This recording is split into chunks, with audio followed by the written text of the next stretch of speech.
Welcome back, Victory Seekers. You're watching Onward with Onrie, and I'm your host, Onrie Kompan. This week I want to focus on helping you discover what makes you special.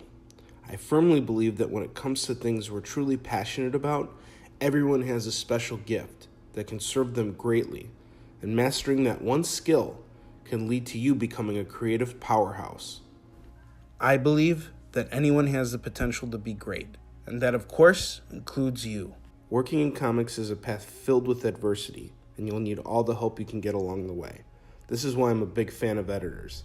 Similar to how sports have coaches, the writing platform has editors, and behind every successful writer and artist is an editor. But wait, editors?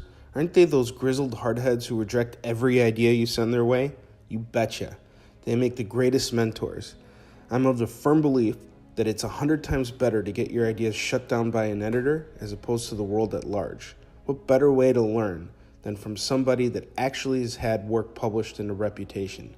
You need someone with expertise who can steer you in the right direction. So how do you find someone like this? It's actually easier than you'd think. You can start by picking up your favorite comic, find the editor who worked on it, and reach out to them through email, social media, or any comic convention they'll be at. You're going to want to learn how to look for ways to improve yourself through an editor. Knowing how to edit yourself will give you a major advantage in this business, and it's okay not to know how to do it when you first break in. The most successful creators are always looking at what they do and are constantly looking for ways to improve and refine their work. The greatest gift a professional can bestow upon a beginner is the skill to self-edit their own work. Self-editing is an important tool, and the sooner you master it, the sooner you'll be able to evaluate where your strengths and weaknesses lie. Many people think they can take criticism, but it takes a professional to understand that you can't start out knowing everything. You may know what you do or don't like, but in order to survive and thrive in this business, you have to cater to a much larger audience, the world at large. Regardless, you should always write what you know or what excites you, but don't just jump in head first. Take some time to think about that one idea you love most. Forget your skill level and forget the marketability of the idea, and definitely forget taking on too much at once. For now, focus on just one title, the one idea you are most passionate about. Write or draw it out. Record it however you need to. Most importantly, do it the way you want to do it and put your best effort into it. Then step outside your comfort zone and show it to editors with the expectation that they're going to find something to critique no matter what.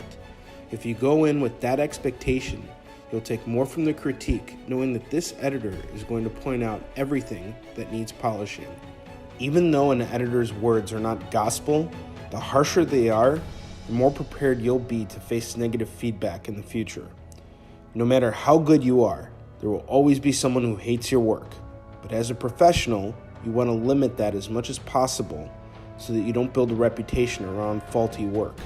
Think of an editor's critique as a challenge, and it's up to you to step up to the plate and see how far you can take your concept. Don't fish for compliments. Fish for areas to improve in. Greatness isn't inherited, it's earned. Like I said, this journey into comics is a road fraught with adversity, and only those willing to propel themselves down this path can find the true meaning of success. Even the most successful people in this business had to go through hardships and experiences they didn't like to get to where they are now. You are no exception to the rule, and you'll come to learn in time that this is actually a wonderful thing. An editor can help you see what you're doing wrong, and in time they'll start to see what you're doing right. And if you listen to what they have to say, you'll learn not just how to do it right, but how to be great in your own special way. In my case, when I first started writing comics, I quickly realized that I wasn't the best writer, and I was okay admitting that. Writing isn't an inherited skill. Like anything else, you need to learn how to do it. Some people may be able to catch on quicker than others, but contrary to popular belief, anyone who has a story to tell can learn how to be a writer if they are committed. This led to me seeking the help of mentors, or better yet, editors, to teach me what I needed to learn in order to gain experience. Believe it or not, there are many professionals out there, myself included, who take great pride in passing their knowledge on to others. Seeking someone like that out for honest advice is a sign of being humble and will put you on the path to figuring out how to strengthen those skills. And once you do strengthen those skills, you can put them into practice in areas you never imagined.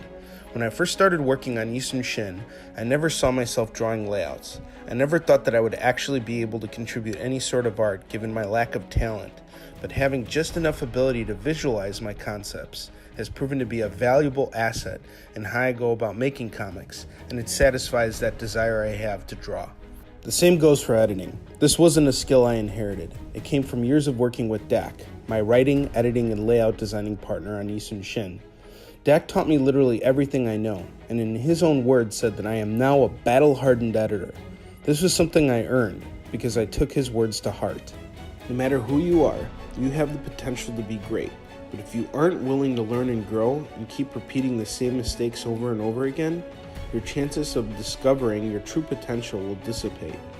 Always be honest with yourself and be open to learning new things. Ever since I was a kid, I loved drawing, and I thought that my destiny was to become a comic book artist.